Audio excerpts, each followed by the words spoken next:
Muito bom dia. Vamos dar início à segunda sessão, à segunda mesa.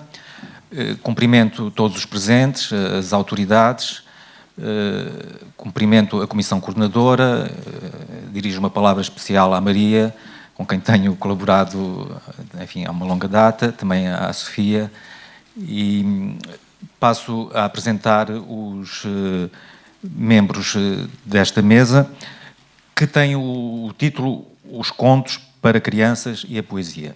Portanto, a Alva Martínez Teixeiro, professora da Faculdade de Letras da Universidade de Lisboa, tem uma tese sobre Hilda Ilst e também um livro sobre Sofia de Mello Briner Anderson, publicado há uns anos já.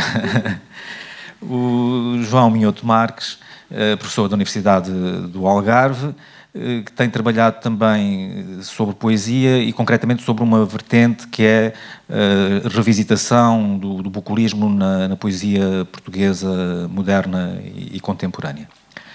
Bom, eu vou, contrariamente ao António Branco, vou fazer uma pequena intervenção inicial sobre o tema e quero começar por dizer que fiquei muito contente, enfim, queria dar conta do meu contentamento quando, creio que foi o Fernando Cabral Martins me telefonou em nome da comissão organizadora, propondo este tema, porque, de um modo geral, os leitores da poesia de Sofia são só leitores de poesia. Os leitores dos textos, dos contos para crianças, dos livros para crianças, em geral, são só leitores dos textos para crianças. Enfim, não há mal nenhum nisso, e há leituras absolutamente maravilhosas, tanto num campo como no outro, mas penso que esta perspectiva integradora é muito importante e julgo que hoje esta sessão será um contributo nesse sentido. Enfim, estou a olhar para a que faz justamente este tipo de leitura, não é? Uma hermenêutica integradora, é um texto que aparece no volume de atas do primeiro colóquio internacional realizado na Gulbenkian, portanto, que foi organizado pela Maria. E a Fátima faz uma leitura a partir do topos, do jardim, digamos assim. E gostaria de dizer que, de facto, em Sofia há um sentido de absoluta unidade que está presente do princípio ao fim. Não é? Há uma dimensão clássica na sua obra que incorpora a modernidade e, justamente, um dos poemas do primeiro livro, de poesia de 1944, intitulado O Jardim e a Casa, termina assim: trago o terror e trago a claridade e, através de todas as presenças, caminho para a única unidade. Existe na obra de Sofia uma tensão dialética determinante. Trata-se de uma obra que se pretende liberta do tempo, mas que está intrinsecamente ligada ao tempo transcorrido e vivido. E esta questão é muito importante, a questão biográfica. Há pouco a Maria também falou da questão biográfica, do vivido, não é? Porque, sendo das mais depuradas no seu recorte clássico, a sua obra é, em simultâneo, das mais intensamente centradas nas vivências pessoais da poeta. E, nesse sentido, há uma paisagem mitológica que se nos torna familiar, na poesia como na prosa, a partir de lugares recorrentes. Não é? A Casa do Mar, que tem sido tão referida, não é? A Joana hoje falou do texto que tem mesmo esse título, que é uma poética absolutamente extraordinária, um texto lindíssimo, portanto, que se reporta à Granja, ou os jardins do Campo Alegre, por exemplo, e estou a referir estes dois espaços porque são muito importantes para os contos, em concreto para os contos para crianças. Esta questão do vivido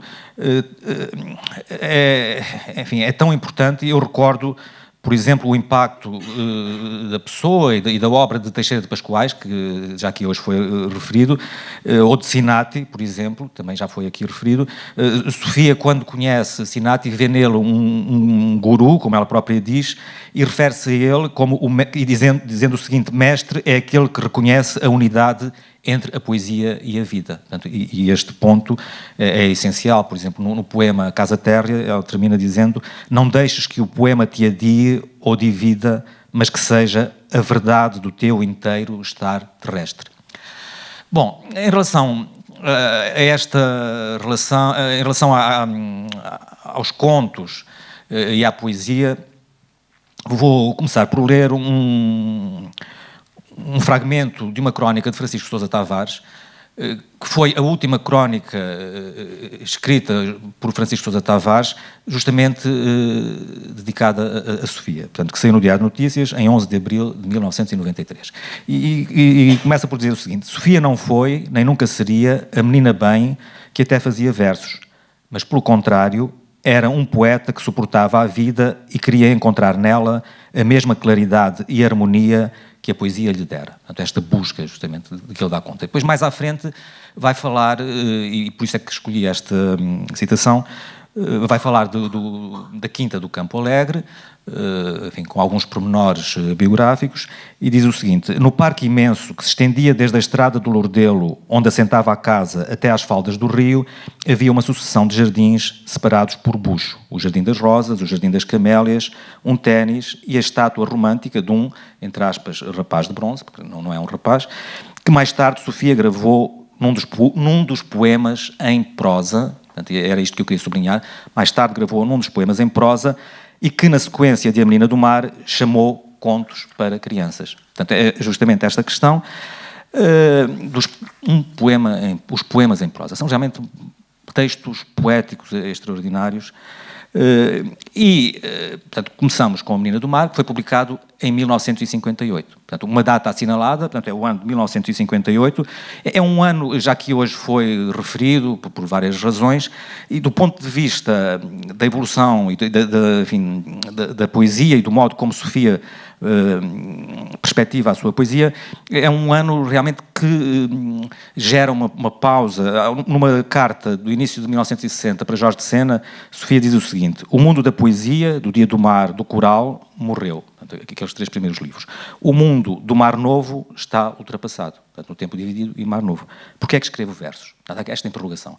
E, de facto, em 1958, publica A Menina do Mar e A Fada Oriana. Portanto, 2 textos importantes. E, em 59, A Noite de Natal. Há aqui um compasso de espera, e a poesia que se lhe segue é o Cristo Cigano, que é um momento de mudança, não é? Com a influência e o diálogo com João Cabral de Melo Neto, e em 62 o livro sexto. Bom, o livro de poesia que se segue a livro sexto, de 62, é Geografia de 1967. E entre 62 e 67 há aqui de novo uma vasta produção em prosa. A prosa, enfim, parece no início, mas, enfim, que é recorrente em 62, Contos Exemplares, e, de novo, em 64, O Cavaleiro da Dinamarca, 65, Os Três Reis do Oriente, que depois será incorporado nos Contos Exemplares, na edição seguinte, e, em 65, O Rapaz de Bronze. Bom, depois de Geografia, vai publicar A Floresta e, mais tarde, outros textos. Bom, todos sabemos, Sofia referiu-se várias vezes a isso, sobre o início, como começou a escrever os textos para crianças. Portanto, está aqui a Maria e a Sofia. Portanto, ela fala do momento em que os filhos estavam doentes, com sarampo, que terá sido a Maria no primeiro caso. Para além disso, há um outro ponto importante que ela refere numa entrevista a um escritor brasileiro, Valmir Ayala, em 1978, e Sofia diz o seguinte: os meus livros infantis nasceram de 2 necessidades. Primeiro, da necessidade de retomar certos temas. Assim, A Menina do Mar, memória da minha infância à beira-mar, corresponde exatamente a estes versos. E cita aqueles versos muito conhecidos, A Casa Branca. E depois diz o seguinte: este livro aconteceu, mas também o quis fazer como os outros, por considerar que a literatura infantil é necessária, é uma maiêutica. De facto, enfim, isto que eu digo desta ligação entre a poesia e os contos infantis é tão importante, e sabemos, eu estou sempre a encontrar, enfim, pessoas que foram absolutamente marcados por estes livros, não é? E aqui há também uma intervenção política de Sofia, não é? Que está presente em alguns dos seus textos, de uma forma mais ou menos evidente, no caso da Floresta, por exemplo. E recordo uma entrevista que Sofia dá, hoje também se falou da sua participação na Assembleia Constituinte, e Sofia um dia sai do Parlamento, enfim, estava farta do que estava ali a passar, e vai pela Rua de São Bento, atravessa o Bairro Alto e diz que, a dada altura, estavam sentadas umas crianças, enfim, à beira de uma porta, e que vão ter com ela e que a reconhecem e que lhe falam dos livros. E Sofia diz, a minha intervenção política tem que ser esta, de facto. E sabemos que o impacto dos livros é absolutamente extraordinário, destes livros para crianças. Há uma figura que eu gostaria de evocar, que é a figura materna, a figura da mãe, que é importante a muitos níveis e, em relação à Menina do Mar, portanto, Sofia também diz, mais de uma vez, que essa história lhe foi inicialmente contada, quando ela tinha 5 ou 6 anos, vivia numa casa branca nas dunas, portanto a casa da granja, lhe foi contada pela mãe, e que depois Sofia vai expandir e vai recriar. De facto, eu vou voltar a isto, enfim, esta questão da casa, hoje a Maria falou da casa frugal, a casa essencial, não é? Começa por ser esta, não é? E é uma casa que Sofia vai sempre procurar em vários momentos. Há um texto em que Sofia fala da mãe e diz o seguinte, eu enfim, gostava de ler: a minha mãe foi para mim um modelo humano exemplar absoluto. A sua inteligência era íntima e maravilhosamente justa. Eu vivia num meio onde se falava muito pouco de política. A minha mãe foi a primeira pessoa que me ensinou o dever da justiça e o dever da revolta. Foi ela que me ensinou a desprezar o fascismo e a desprezar a falsidade dos valores oficiais. E depois refere 2 amigos que foram muito importantes, José Zarco da Câmara e António Callen. Aliás, António Callen está ligado também à prosa, há um conto Praia que lhe é dedicado e onde ele é a personagem central, e diz o seguinte, e é interessante porque, em concreto, o José Zarco da Câmara era, enfim, próximo da mãe de Sofia, ainda era um primo afastado, portanto, era da geração da mãe, e realmente há aqui uma ligação a esse lado materno muito importante.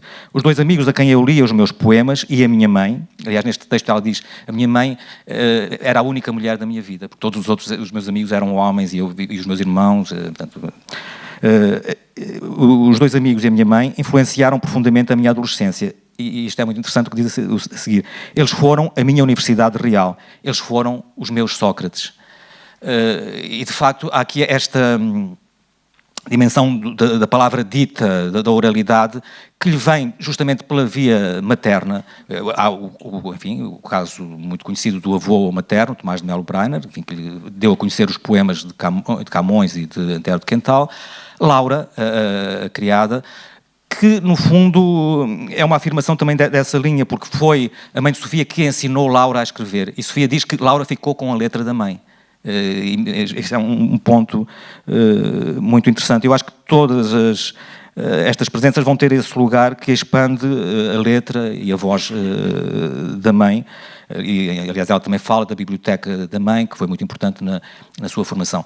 E mesmo, e agora já estou a pensar no conto A Noite de Natal, esse é um momento importante, o Natal, portanto todos conhecemos esta referência ao Natal. Há um texto em que Sofia diz que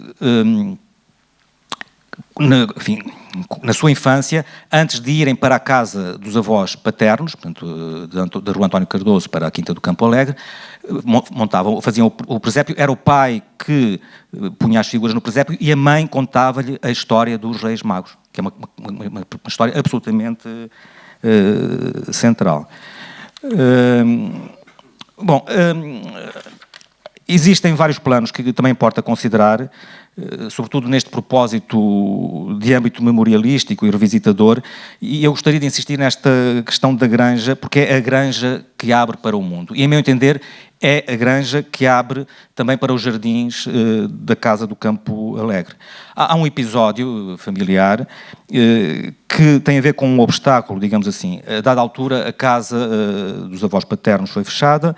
No entanto, esta barreira, digamos assim, transforma-se numa abertura.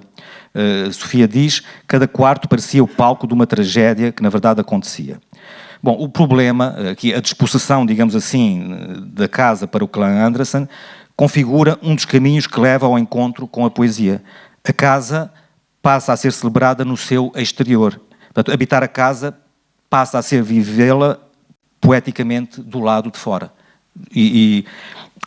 Vou citar aqui um fragmento de onde retirei esta frase, onde Sofia diz o seguinte: agora a casa estava fechada, inabitada. Ver as suas altas janelas com as portadas fechadas por detrás dos vidros era para mim sossego e liberdade.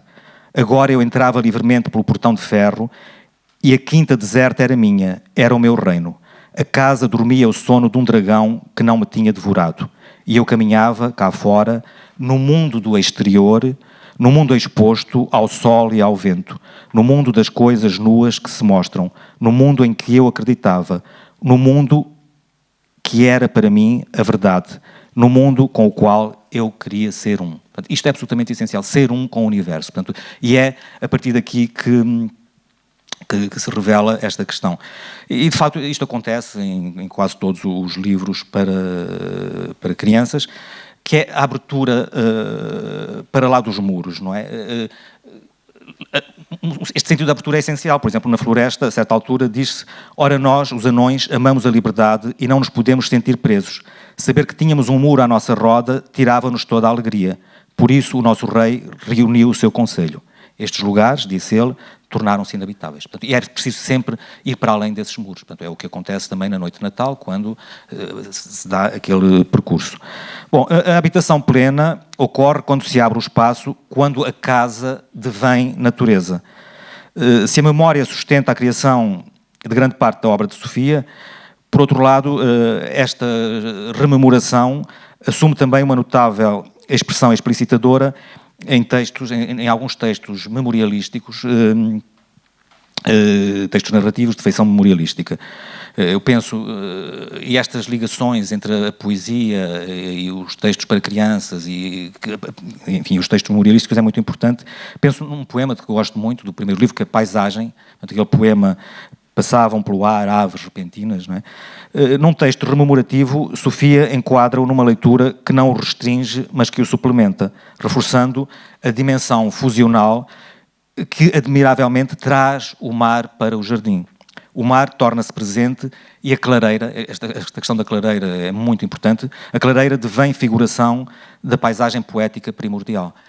E vou ler um fragmento deste texto que foi publicado na revista Ler, acho que era um inédito que a Maria publicou lá, onde se lê o seguinte: na clareira do pinhal cresciam cerrados os fetos que em pequena me chegavam aos ombros e formavam uma grande massa verde ondulada, onde eu e os meus irmãos pretendíamos tomar banho de mar. Mergulhávamos nos fetos como em ondas, fingíamos nadar, o que nos divertia infinitamente e me punha em grande estado de euforia. Saltávamos, ríamos, mergulhávamos entre as folhas ásperas dos fetos, rente ao perfume da terra. De repente, passavam bandos de pássaros, estalavam ramos. Tudo estava cheio de murmúrios. Ao longe, agitava-se o mar brilhante e frio, o mar brilhante e o friso branco das espumas. Tomar banho nos fetos do pinhal, como tomar banho de mar na praia, era a nossa união com a fidelidade do terrestre. Portanto, isto é essencial. E esta mesma imagem aparece, afinal, num dos livros onde fabulosamente encontramos a descrição desses jardins, do parque e do pinhal, transportados para a esfera maravilhosa e interventiva. Num livro onde há essa dimensão interventiva, portanto eu refiro-me à floresta, não é? Isabel, no início do texto, e cito, caminhava entre o trigo que era como um doce mar aéreo e leve. Esta frase, na sua extraordinária expressão rítmica, apresenta aqui dois versos isométricos. E este é um ponto essencial. Portanto, eu vou terminar depois para dar agora a palavra aos meus colegas. É um ponto essencial que tem a ver com aquilo que Sofia diz, que há duas navegações, utiliza esta metáfora, duas navegações, portanto, que é a escrita da poesia e a escrita da prosa. Portanto, são coisas diferentes. Os textos em prosa, enfim, para adultos, digamos assim, e os textos para crianças têm marcas extraordinárias por sobretudo do ponto de vista rítmico. Há uma construção, enfim, eu tenho anotado ao pormenor, enfim, é um ponto que me interessa muito sempre, é o ritmo, as questões musicais e rítmicas, e de facto é incrível a questão de determinados recursos, não é? As anáforas, as repetições, de diverso nível, não é? Com um efeito rítmico extraordinário do 5, 4, 3, 2, 1, é de facto algo muito, muito procurado. E eu creio que os polissíntotos, os assíntotos, as anáforas, portanto, tudo isso contribui para essa perspectivação dos livros como poemas em prosa. E no meio desses livros encontramos versos. Portanto, isto também acho que é um ponto essencial. Por exemplo, há uma linguagem poética, versos encontrados, por exemplo, em A Menina do Mar. E a água junto dos seus pés ia e vinha e bailava também. A Fada Oriana. A descrição da dança da Fada Oriana, a dança que ela executa para o poeta. Era como se lêssemos versos de Sofia aqui. Dançava como as flores dançam no vento e os seus braços eram iguais ao correr dos rios. Ou, por exemplo, na noite de Natal, o silêncio era tão forte que parecia cantar. No Cavaleiro da Dinamarca, aérea e leve, a cidade pousava sobre as águas verdes ao longo da sua própria imagem. Portanto, a cidade de Veneza e, de novo, o vivido. Este texto é escrito em 64, imediatamente a seguir à primeira viagem de Sofia à Grécia, Sofia que passa, portanto, com Agostina e Alberto Luís, aliás, aquela, enfim, coisa um bocadinho engraçada, quando Sofia diz que lhe perguntava como é que foi para a Grécia, ela diz, foi pela Granja. Mas isto tem alguma coisa importante, este dia pela Granja tem muito que se lhe diga, de facto, não é? E é justamente em 64, quando Sofia chega, que vai trazer Veneza pela primeira vez e as cidades italianas para a sua obra, neste caso para a ficção, nos textos para crianças. Bom, há aqui mais questões, mas que vou deixar depois para o diálogo e passo então a palavra à Alva.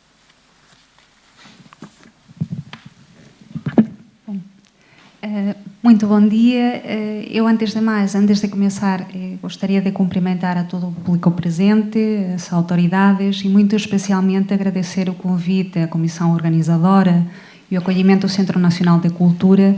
Esse convite absolutamente extraordinário para integrar esta mesa dos pequenos, por assim dizer, de hoje, nessa perspectiva integradora de que o Carlos falou, muito necessária, e que foi assumida já nesse texto maravilhoso que também foi referido da professora Fátima Freitas Morne. Pronto, ao pensar na proposta, no tema desta mesa e reler os contos de Sofia, eu lembrei-me de um luminoso autorretrato que é delineado pela autora no poema O Minotauro. Vou ler apenas um verso que pertence à raça daqueles que mergulham de olhos abertos. Igualmente, lembrei-me de um outro texto de um outro autor que é também luminoso, que é o escritor e o filósofo catalão Rafael Argullol. Trata-se de um parágrafo um pouco mais extenso, que cortei e que peço desculpas. Vou ler em castelhano, porque não existe tradução para português e eu achei que seria um sacrifício horrível fazer uma tradução rudimentar de uma obra que é Visión desde el fondo del mar. É uma obra de vaga misticidade, de memorialismo e que, se me permitem, gostaria de ler como ponto de partida complementar e metafórico esta brevíssima análise. Espero respeitar os 10 minutos que me foram dados. Ahora el hombre, que había sido niño, mira desde abajo la luz del sol que reverbera en la superficie del mar. Desde la infancia está acostumbrado a sumergirse en el agua con los ojos abiertos. Limpios, los ojos ven más bajo el agua que en la tierra. No tal vez en la distancia, pero sí en la profundidad y en la riqueza de matices cromáticos. Aquel hombre está contento porque algo ha aprendido de lo que significa mirar el mundo. El mundo debe ser mirado como lo mira el nadador sumergido, y uno mismo debe mirarse con la mirada del buceador. Es una cuestión de perspectiva. Si uno mira desde arriba en la superficie, verá únicamente su propia imagen. Será un prisionero. No obstante, si uno se mira en la superficie desde abajo, desde el fondo, verá la luz del sol. Bom, os relatos para a infância de Sofia, como a sua poesia, são protagonizados pela raça daqueles que mergulham de olhos abertos, que procuram o conhecimento do mundo, mas não só. John Steinbeck, no prólogo do inacabado As Façanhas do Rei Artur e os seus nobres cavaleiros, afirmou que o motor do seu ajornamento, por assim dizer, das lendas épicas, foi o desejo de apresentar aos seus filhos toda a complexidade do mundo. E eu acredito que esse é também o caso dos contos de Sofia, porque nós vamos encontrar a luz da vida, foi referida na mesa anterior, que abordava a questão do mar, mas também as sombras de realidades como a morte, como a tristeza, o egoísmo. Relativamente a esta última questão, os contos são povoados por algumas personagens que olham a superfície, por assim dizer, e não o mundo. Nesses contos encontramos um símbolo que é de valor cristalino, que é o do espelho. O espelho a cristalizar exatamente a alienação, condensada, por exemplo, numa história que já foi referida, que é da jovem fada Oriana, que como Narciso, como esse solitário Narciso, se torna insensível ao mundo, renuncia à vida, uma vida que, na verdade, como disse Blanchot, ele nunca tinha começado a viver, da mesma maneira que Oriana, movidos ambos os dois, pela beleza especular transmitida pela superfície das águas. Um outro exemplo desta imagem do espelho surge em O Espelho ou o Retrato Vivo.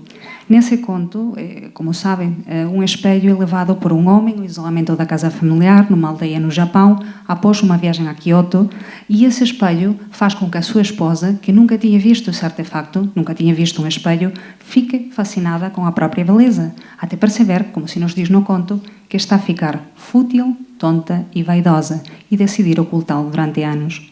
Finalmente, quando o doente ela compreende que vai morrer, temerosa de que a filha descubra aquele espelho e sofra a mesma frivolidade, ou seja, a vítima da mesma frivolidade, convence-a, graças ao extraordinário parecido, a semelhança entre ambas e a beleza partilhada por ambas, de que o espelho, na verdade, é o seu retrato vivo e que com ele poderá vê-la depois de morta.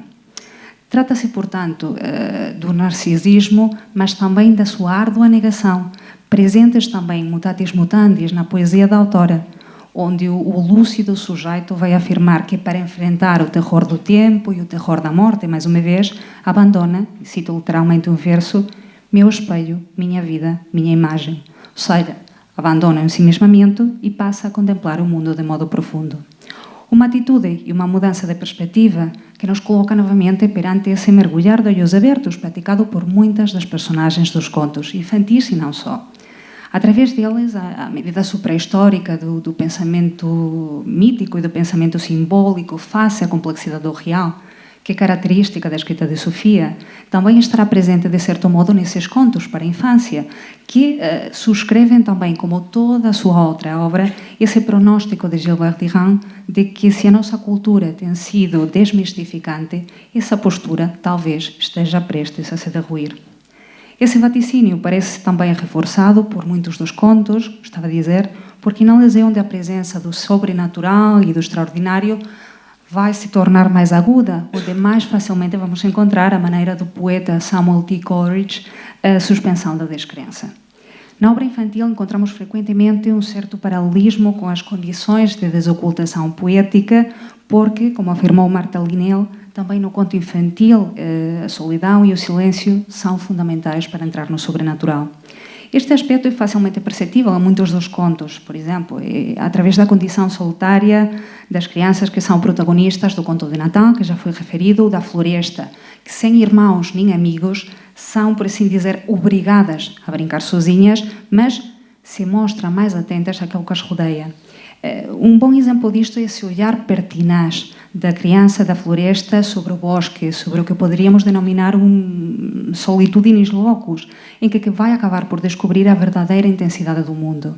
A mundividência dessa criança, que, como se nos diz no conto, passou tardes e tardes no parque, nos bosques e no pinhal à procura de um anão, acaba por ser premiada.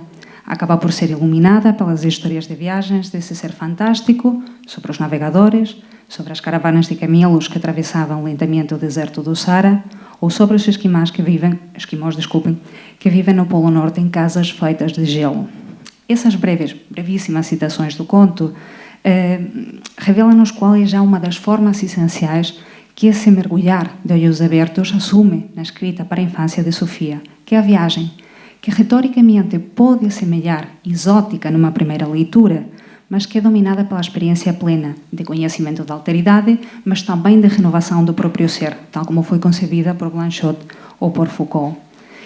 A adição dos contos, como sabemos, não é sempre fantástica e, mesmo assim, a ação de muitos deles vai aproveitar a situação convencional de um algures distante, ou mesmo essa fórmula ritual do era uma vez, para efetuar a desrealização do mundo, que eu estava a referir, essa desrealização do mundo ordinário.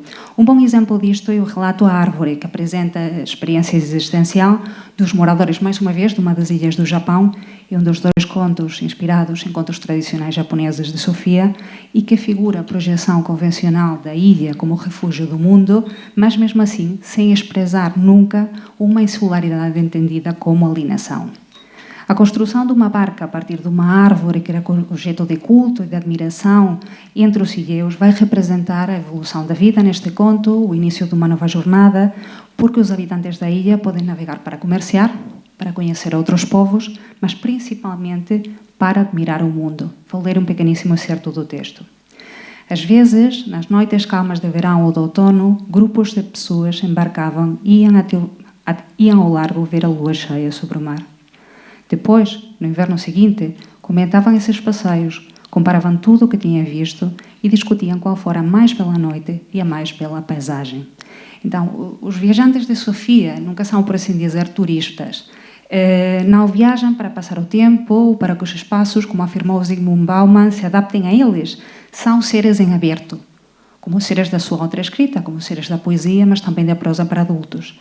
São sujeitos para quem a viagem tem um sentido ético, estético e existencial, e que perante um mundo novo renovam o seu ser, mas mantendo sempre a identidade, num equilíbrio próximo do presente, e estabeleci uma analogia, se calhar um bocado distante, mas próximo de um dos testemunhos do narrador do Tumulto das Ondas, obra de Mishima, também japonesa, portanto, e situada numa ilha onde o narrador, a respeito da vida dos ilhéus e da sua medida relação com o exterior, diz: o mar só traz as coisas boas e convenientes que a ilha precisa e mantém as coisas boas e convenientes que já existem aqui.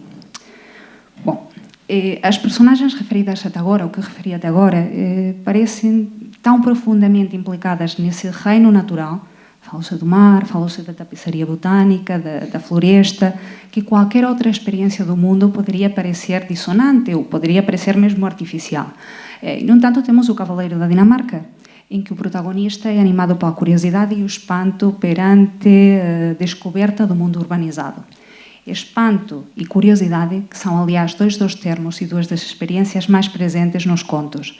Trata-se de um peregrino, como sabem, que há muitos anos, há dezenas e centenas de anos, portanto, essa fórmula ritual, viajou da Dinamarca para a Terra Santa para passar o Natal na gruta onde Cristo nasceu e onde rezaram os pastores, os reis magos e os anjos, e que algum tempo depois, após adiar a viagem de retorno, decide regressar e, por assim dizer, começar ou retomar o seu Grand Tour avant la lettre. Nessa volta a Natal, a Terra Natal, o nosso herói encontra a beleza com maiúscula, de uma cidade que já foi referida, Veneza, a cidade fantástica, nascida do mar, feita de miragens. Vai encontrar também a ciência e a cultura, ao descobrir a gravidade humanística de Florença, em cuja sala serão discutidos os movimentos do sol e da luz, a pintura de Giotto ou, cito o conto, o longo e maravilhoso poema da Divina Comédia, no qual Dante contou a sua viagem através do reino dos mortos. E por último, o conhecimento, também com maiúscula, ao visitar Antuérpia e descobrir novos mundos através das histórias de um capitão da Flandres, que, cito o conto, um dia teve desejo de ir mais longe e resolveu alistar-se nas expedições portuguesas. Os relatos de viagens das personagens deste conto tornam o texto um conto com considerações existenciais que, como toda a ficção infantil de Sofia, e não só, pretende mover o leitor às virtudes e, como toda a poesia, à procura de conhecimento. A autora, ao decompor as suas meditações poéticas sobre o sentido da existência humana, ou seja, da existência terrestre, mas também da social, como sabemos, da divina e da sua relação com o mito, considera as navegações não só como progresso histórico, como progresso cultural, como progresso técnico, senão também, como indicava numa conferência na Itália na década de 90, como um novo conhecimento do homem, da civilização, e também como uma poética do desconhecido, da revelação e do olhar. E, portanto, o protagonista deste relato, o Cavaleiro de Dinamarca, vai ouvir até altas horas as histórias desse marinheiro da Flandres, sobre a descoberta da alteridade, sobre o encontro de novos povos e novas culturas, e mesmo algum episódio que é reescrito posteriormente na poesia de Sofia, como, por exemplo, a estampa dos portugueses a cantarem e dançarem numa praia da África para estabelecer, como é dito no conto, a confiança com os indígenas. Os africanos desse relato de 1964 tornam-se americanos num poema do volume Navegações, de 1967, portanto 13 anos posterior, que por sua vez reescreve a carta de Pero Vaz de Caminha e o encontro com os indígenas. Vou ler apenas 4 versos. Dos homens nus e negros contarei, e de como não havendo já conosco quem desceu falar algo entendesse, juntos dançamos para nos entendermos. O europeu não é, de modo primeiro, o símbolo civilizacional, como demonstra esta imagem, do português, adaptando-se, por assim dizer, primitivismo das novas terras, facto que vai permitir à autora manter a pureza do mito que é um mito iluminador, já não é um mito humanista, mas esclarecido, o descobridor. E o papel que o descobridor tem na sua obra, ao indivíduo animado pela curiosidade, pelo espanto, por essa poética do olhar, que nega a cegueira do conformismo do conhecimento anterior. Um conhecimento que é sintetizado, por exemplo, nos seguintes versos da obra Navegações. Os homens sábios tinham concluído que só podia haver o já sabido. Para a frente, era só o inavegável. Bom, é um indivíduo que, como o protagonista da Floresta, os humanos que conhecem a Fada Ariana ou muitas outras personagens, revelam uma admirável curiosidade perante a revelação material de novas realidades. E o paroxismo desse olhar esclarecido, traduzido para a literatura infantil, será representado pelo protagonista de um conto que foi já muito referido, que é A Menina do Mar. O primeiro conto infantil de Sofia, em que, apesar da aparente beleza do convencionalismo, assistimos a uma engenhosa e radical iniciação à compreensão mítica do herói. Apesar das estampas enganadoramente infantis, por assim dizer, como A Menina do Mar e os seus amigos, por exemplo, transformados numa orquestra, em que conhecemos o caranguejo a tocar castanholas e o povo com 7 braços a tocar guitarra, o conto, na verdade, apresenta uma narrativa que é profundamente estranha e que seja que nós habituamos-nos a olhar. Diferentemente dos outros viajantes que eu referi agora, de que falei brevemente, que se situam dentro do paradigma do viajante épico, porque, como Ulisses, viajam para voltar a casa, que é o espaço de identidade, após, como sabem, uma jornada de aventura e conhecimento, o protagonista é um aparente outsider, ou seja, um menino que não tem biografia, família ou raízes, e que, perante a possibilidade de conhecer e de observar o mundo do fundo do mar, decide, sem hesitar, aceitar o convite da Menina do Mar e mudar-se para esse reino. Então, agora o herói é tal porque amplifica a determinação dos heróis da poesia de Sofia, que, vou ler apenas 2 versos como conclusão, ousaram a aventura mais incrível que é viver a inteireza do possível. Porque nesse conto, pela primeira vez e de maneira literal, nesta obra de Sofia de Malou-Briner Andersen, o herói é a criança que mergulha como autora e como seu sujeito lírico de olhos abertos. Muito obrigada.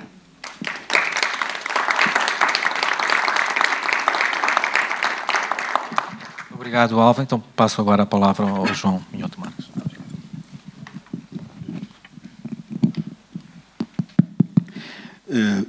Muito bom dia a todos. Eu queria, em primeiro lugar, cumprimentar as autoridades presentes e agradecer o convite para estar aqui, que num primeiro momento foi de tal maneira espantoso que a seguir me causou um terror imenso e, portanto, eu vou tentar superar isso. Queria deixar uma palavra de agradecimento especial à Maria, que eu não vi há muito tempo, e foi um grande gosto revê-la, e à professora Fátima Freitas Morna, que eu me vou abster por pudor de citar, embora o seu discurso esteja subjacente a algumas das coisas que eu vou dizer aqui. Eu deixei-me apanhar pelo título da mesa e, portanto, no primeiro momento eu achei que era obrigação minha fazer, aliás a Joana falou há pouco disso, uma espécie de sistematização das relações entre estes dois mundos,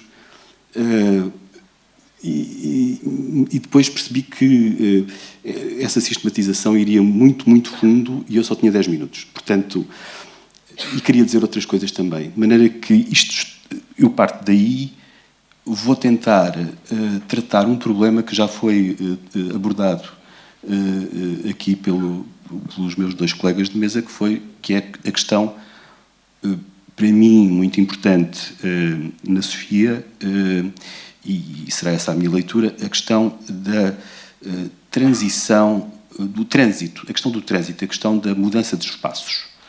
A mudança, que é uma questão essencial e que tem a ver com a própria natureza do homem. A mudança, a transição de um espaço, por exemplo, citadino para um espaço campestre, ou a transição de um espaço campestre para um espaço citadino, que corresponde, por exemplo, a um movimento muito moderno e de certo modo, contemporâneo. Perdoem-me, eu tenho que ler porque eu fico muito... Acho que sempre me vou esquecer de imensas coisas e depois há o respeito pelo texto e isto é muito complicado. Vou tentar não ser maçador.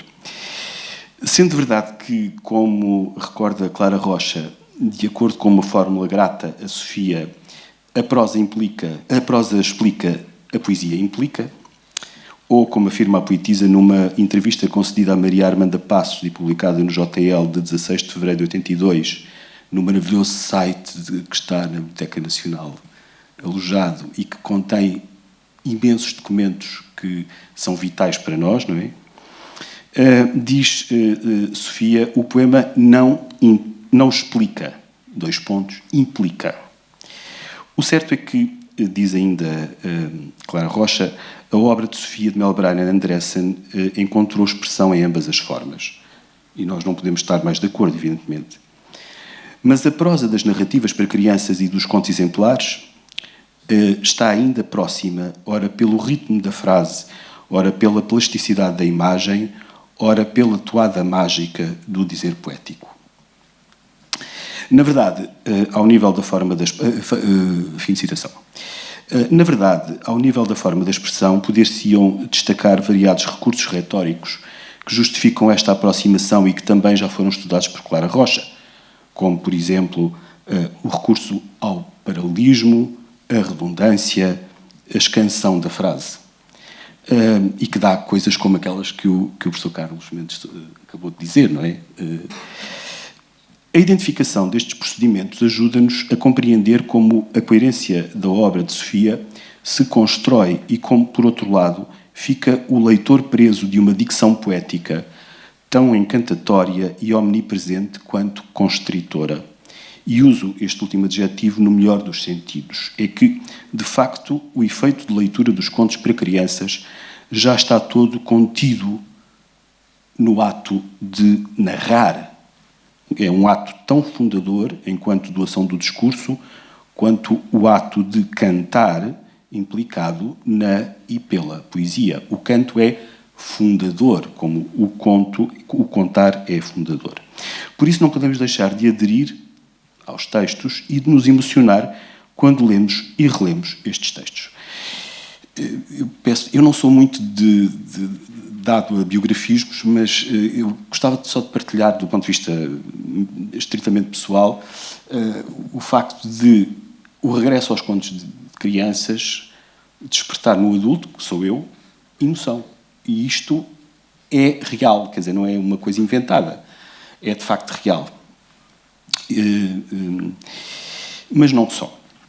A este aspecto de natureza predominantemente pessoal e intersubjetivo dever-se-á ligar um outro de caráter indubitavelmente coletivo e universal. À semelhança da leitura que a escolha do título dos contos exemplares já afirma, a escolha de Sofia, claro, destinados a leitores adultos, não pode deixar-se de igualmente destacar o princípio da exemplaridade dos contos para crianças. Os contos funcionam como exemplar, traço porventura comum a muita da literatura desta tipologia, sobretudo na contemporaneidade, mas que se reveste, no caso dos textos de Sofia, de um apelo mais fundo e essencial que procurarei a partir de agora caracterizar.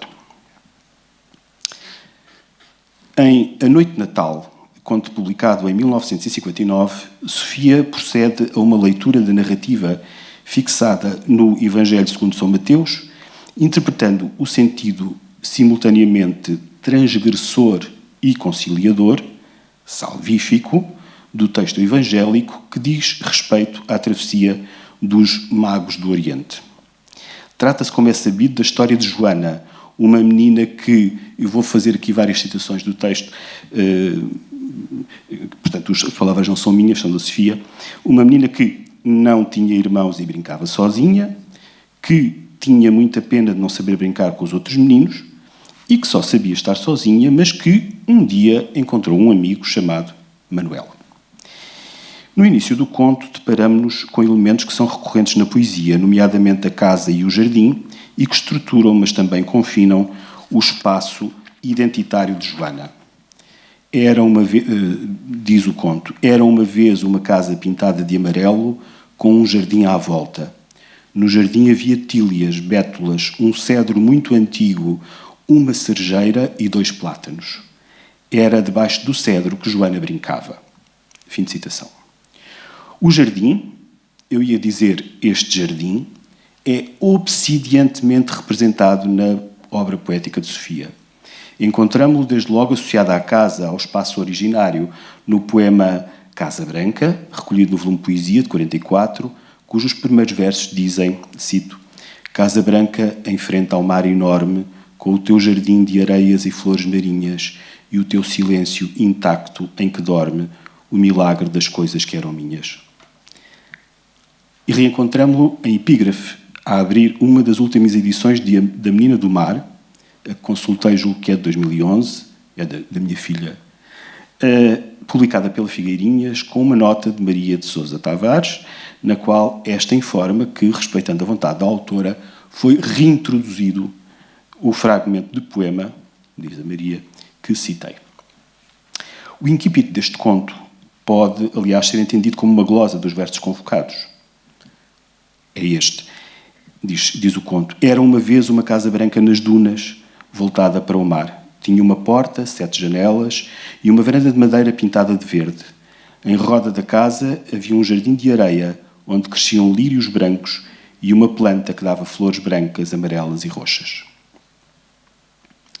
A recontextualização dos versos, operada pela autora, ao conferir-lhe a função paratextual que por fim obtiveram naquela que será provavelmente a edição da Menina do Mar mais próxima da definitiva, não testemunha apenas uma das formas de entertecer a coerência a que me referi há pouco. O recurso a esses versos, em lugar seminal do conto, dá conta de uma indissociável ligação entre a poesia e a prosa para crianças, como se tratasse de um registro comum, configurando um território partilhado e assim entendido, quer pela figura da autora, quer pelo do leitor, num plano que é, em primeiro lugar, o da materialidade do texto. E isto é uma questão, digamos, funda, não é? Não espanta por isso que a dimensão simbólica do vocábulo jardim conviva quer no espaço do conto, quer no domínio da poesia, com o movimento do sujeito num processo de busca, ou pelo menos com a consciência nostálgica da perda ancestral, o que é outro modo de dizer a necessidade da mesma busca. Em Dia do Mar, de 47, num texto precisamente intitulado Jardim Verde, esta dimensão simbólica apresenta-se de modo desassombrado. Eu vou citar um fragmento do texto. Jardim verde e em flor, jardim de bucho, onde o poente interminável arde, enquanto bailam lentas as horas da tarde. Os narcisos ondulam e o repuxo, voz onde o silêncio se embala, canta, murmura e fala dos paraísos desejados, cuja lembrança enche de bailados a clara solidão das tuas ruas. Como bem refere José Tolentino Mendonça, num livro que já passou aqui por esta mesa há pouco, não é o prefácio, é o pós-fácio, Alberto Vaz da Silva, Evocação de Sofia, publicado pela Assíria em 2009. Diz José Tolentino Mendonça, há na poética de Sofia uma recondução do sujeito a um lugar primicial. Esse movimento de justeza, de justiça, é descrito de vários modos. Um, porém, que se revela central, é o do regresso ao jardim, tópico exterior e interior, território do mundo e exalação do sagrado, dramática de exílio e pátria, lugar de eterno recomeço. Fim de citação. Na verdade, o espaço representado pelo jardim pode funcionar como símile da natureza, como parece ser o caso de poemas como Quando, também de Dia do Mar, ou O Jardim e a Noite, do volume Poesia. Espaço sacralizado pelo canto, mas também pode sinalizar um lugar, como referi, de confinamento que há que atravessar e transgredir. É um saltar do muro, não é? De que já aqui se falou também. Apesar de ser, para quem o habita, um lugar de conforto paradisíaco. É precisamente este o caso da noite de Natal. O bonito e lindo, e estes são adjetivos que estão no texto, jardim de Joana, e assim é visto por Manuel quando este lá entra, mas de onde ela não pode sair, e em cujo centro existe a casa, é demarcado pela proteção da luz. Diz o texto, a luz da manhã rodeava o jardim. E oferece-se, diz também o texto, cheio de paz e de frescura, estabelecendo, desde o início do conto, um evidente contraste com o exterior. Este espaço que fica além do jardim era caracterizado, desde logo, não pelo ócio, que é um valor muitíssimo importante, num contexto de uma poética, digamos, mais antiga, mas pelo trabalho. Diz o texto, ao longe apitou uma fábrica. Trabalho que, no entanto, não permite à mãe de Manuel ter dinheiro para ter uma casa. É por isso igualmente o lugar dos pinhais, um território selvagem e até certo ponto livre, mas de pobreza, onde se situa a cabana partilhada por Manuel, pela vaca e pelo burro. É, por fim, este espaço exterior ao jardim, o espaço citadino igualmente estigmatizado pela miséria, onde Manuel já morou e onde brincava, diz o texto, no passeio e nas valetas, com latas vazias, com jornais velhos, com trapos e com pedras. Ora, desde a descoberta deste amigo maravilhoso, com o qual a natureza está em transcendente harmonia, o texto diz isto, as flores voltavam as suas corolas quando ele passava, a luz era mais brilhante em seu redor e os pássaros vinham comer na palma das suas mãos as migalhas de pão. Suspendo aqui a citação, porque ela é mais longa. Dizia, desde a descoberta deste amigo maravilhoso até ao final do conto, Joana descobre no discurso sentencioso e seco da cozinheira Gertrudes que Manuel não vai ter presentes de Natal. Porque é pobre. Estou a citar Gertrudes. E os pobres não têm presentes. Estas afirmações da cozinheira, que, diz o texto, conhecia bem o mundo, as coisas e os homens, são entendidas por Joana como algo esquisito. Só pode ser uma mentira. Até porque, de acordo com a sua, da Joana, visão do mundo, desse mesmo mundo, diz ela, o Natal é uma festa para toda a gente. Mas a cozinheira reiterará a sua perspectiva realista, afirmando, eu não digo fantasias. Manuel não teve presentes, nem árvore de Natal, nem peru recheado, nem rabanadas. Os pobres são pobres. Têm a pobreza. A descoberta da injustiça vai, por fim, na última secção do conto, desencadear em Joana um conjunto de ações fundamentais que conduzem, por um lado, à transgressão da ordem social, simbolicamente representada no atravessar e no sair do jardim, tal como acontece no ato de saltar o muro do conto Os Ciganos, protagonizado por Rui, dizia, estas ações conduzem ainda, por outro lado, a um trânsito no espaço exterior, simultaneamente selvagem e mundano, que funciona como exercício da liberdade, do livre-arbítrio, neste caso no sentido da opção pelo bem, e transposição dos limites pessoais, na medida em que a menina de 9 anos supera o medo, os obstáculos físicos que se lhe apresentam no percurso e o desejo de regressar a casa. Ao decidir prosseguir a sua viagem, superando esse medo, para oferecer os seus presentes de Natal a Manuel, Joana inscreve-se num ancestral percurso salvífico de altruísmo e de conhecimento. Por isso, pode levantar a cabeça e ver a estrela que a guiará no meio das vozes e das sombras, são vocábulos que estão no texto, no meio das vozes e das sombras do pinhal, até encontrar Melchior, Gaspar e Baltazar, e, finalmente, a luz do presépio vivo. Tal como os pastores a quem é anunciada a boa nova do nascimento de Jesus, de acordo com o Evangelho de Lucas, decidem viajar até Belém para adorar o menino, numa peregrinação redentora que os conduzirá ao encontro de Deus e, portanto, à salvação. Assim também Joana, acompanhada dos magos do Oriente, desenvolve um trânsito semelhante ao que o sujeito muitas vezes trilha na poesia de Sofia ou o herói protagoniza noutras narrativas para crianças.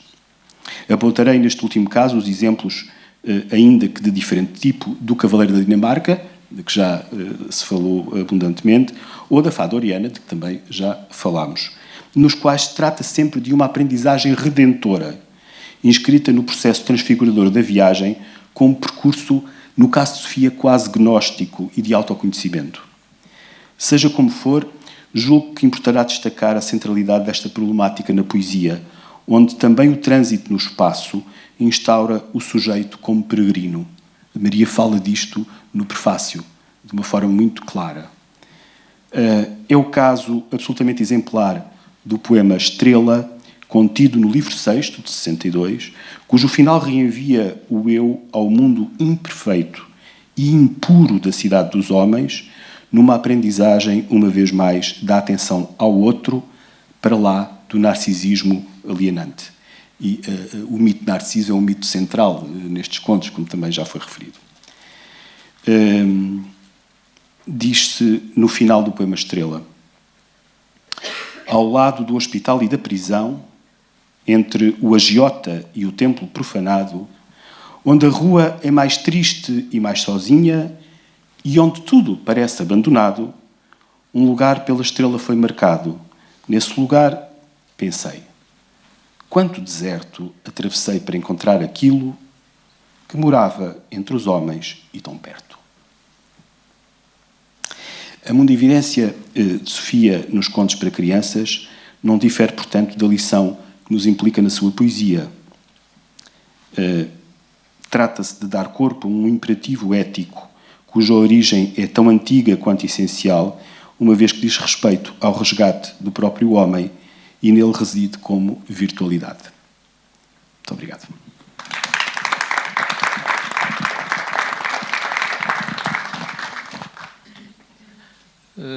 Organização, quanto tempo temos? 10? Bom, só que 15 no máximo. Temos que ir almoçar. Só queria rematar um ponto que gostaria rematar com um ponto que gostaria de dizer a partir das intervenções e pegando de novo num relato biográfico de Sofia que tem a ver com a viagem, as viagens que aparece em todos os contos e em muitos poemas, sobretudo este desejo de abrir o universo. Há um texto muito bonito sobre o primeiro dia do colégio, quando Sofia vai pela primeira vez ao colégio. E ela diz que nesse primeiro dia de aulas fica fascinada com os mapas. Os mapas. Já tinha visto mapas, mas nunca tinha visto mapas tão grandes. E há dois elementos. Por um lado são os mapas e, por outro lado, as janelas. Na hora do estudo, ela passa o tempo a olhar lá para fora e a olhar para os mapas. Há uma outra referência ao globo que estava no escritório do avô materno, enfim, sempre esta ideia da evasão, da fuga, com um propósito muito claro. Aliás, ela, a propósito dos mapas, Sofia depois apresenta uma referência a um poema de Mar Novo que é escrito justamente a partir dessa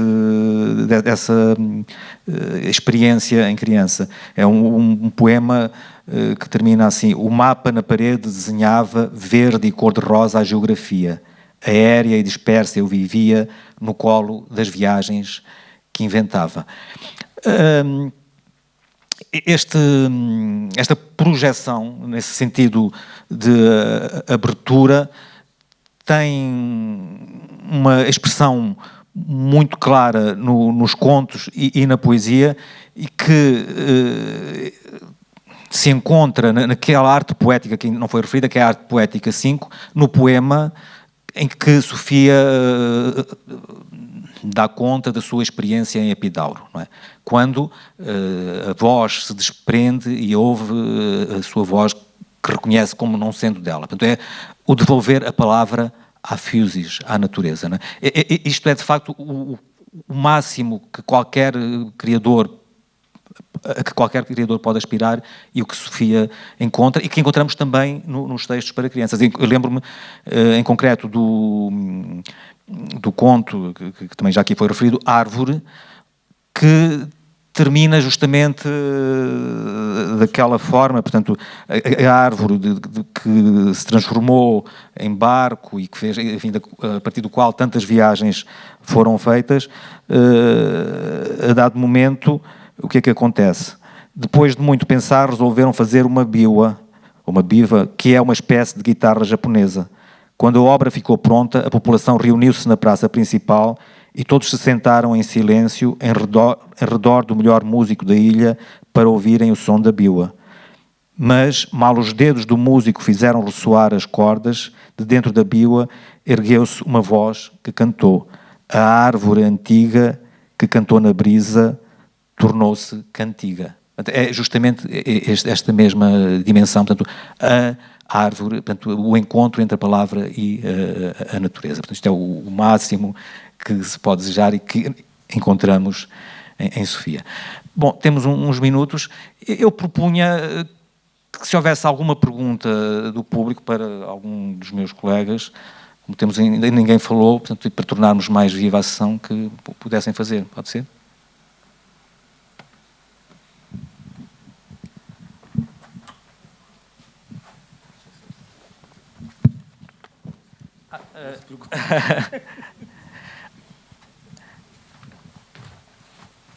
Não há nada?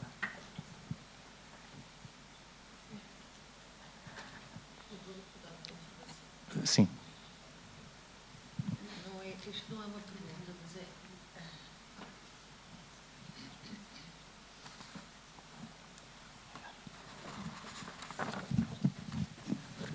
Pronto, é acentuar uma coisa que disse o Carlos, que é muito importante, que fez duas referências ao avô materno, Tomás de Melbrenner, que teve uma importância muito grande para a minha mãe, mas neste momento, com o entusiasmo que toda a gente tem pela Casa Anderson, que realmente está muito bem arranjada, eu já vi considerarem que Tomás Anderson foi o avô.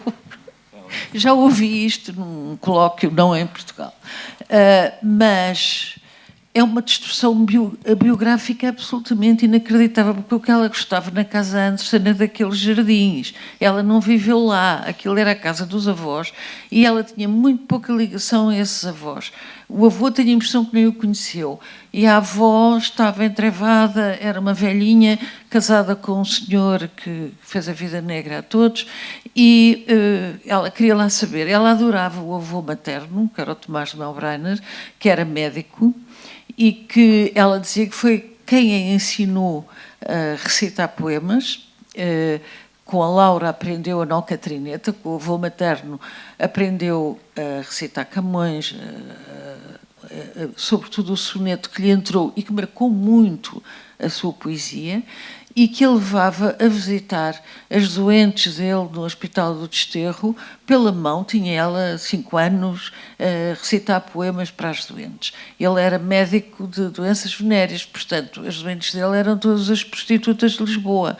E isso teve uma força enorme na educação da minha mãe, na educação mesmo humanitária, não é? Que irá caracterizá-la sempre. E, portanto, agora há um filme que foi feito sobre ela extraordinário, que eu acho maravilhoso e que vai ser estreado brevemente, não sei o dia, do Manuel Mozos. Mas não existe nenhuma referência ao outro lado da família, da minha mãe, ao lado de Lisboa. E eu fiquei muito frustrada com isso, porque realmente ela não era só Anderson. Olha, e há um texto dela, autobiográfico, em que ela diz que entrar no escritório do avô, Tomás, era uma experiência extraordinária, porque ele tinha os sinais de viagens que ele tinha feito ou queria fazer, nomeadamente o globo terrestre e mapas. E isso mostra um bocado a importância biográfica que ele teve. O avô e a mãe. Obrigada. Muito obrigado, Maria. Acho que realmente este ponto é importante porque há muita gente que pensa que Sofia, a casa Anderson é a casa de Sofia. Isto é recorrente, de facto. E eu quis chamar também a atenção para essa questão dos jardins, do parque, não é? E como a vivência vem da granja e é a natureza, justamente, não é? Já agora, uma curiosidade, o Bernardo Vasconcelos em Sousa, né, apresentou-me no outro dia um texto que vocês devem conhecer, que é de uma escritora, Madalena Martel Patrício, que enfim, quase hoje ninguém conhece, mas foi nomeada 14 vezes para o Prémio Nobel. E é um texto muito interessante, que estava no arquivo do avô Tomás. E ele diz a Xixa, que era o nome de casa de Sofia, esta Xixa é a minha neta mais velha do Porto. Portanto, ele põe lá a nota e o texto da Rosa, da Madalena Martel Patrício, é um texto muito interessante que ajuda a iluminar estas... o que nós conhecemos pela voz de Sofia, não é? O caso da Nau Catrineta, enfim, que aliás o Pascoais dizia que a Nau Catrineta era, enfim, quem teria inventado seria a Sofia, enfim, a partir de Sofia, é uma coisa muito engraçada. Mas esse texto da Helena Martel Patrício dá conta, é uma crónica, poderia ser uma crónica mundana, aliás é dedicada à mãe de Sofia, e mostra-nos a criança, que não é propriamente uma criança que está enfim, a fazer um recital, enfim, uma menina prodígio, aliás ela chama a atenção, não é isso, mas é uma coisa espantosa. Ela descreve Sofia com 4 anos a criar. Ela até diz, não sei se vai ser poeta, não é? Há poetas que escrevem versos, mas não são poetas, e há pessoas que fazem versos e são, não é? E ela diz, não sei o que é que vai ser esta criança, mas ela já é poeta, não é? E diz que a menina, portanto, esta criança, enfim, não estava propriamente atenta ao público, fechava os olhos e pelas palavras e pelas histórias. É uma coisa realmente, é um documento muito, muito, muito interessante e que nos leva também a este universo infantil, não é? Da criação, da concentração, por um lado, e depois ela dizia e falava de fadas, mas falava dos pobres, portanto, essa consciência social já tão pequenina. É um texto muito interessante, de facto, uma crónica. Muito obrigado. Não sei se querem dizer alguma coisa. Se não, terminamos aqui e encontramos à tarde na mesa seguinte. Muito obrigado.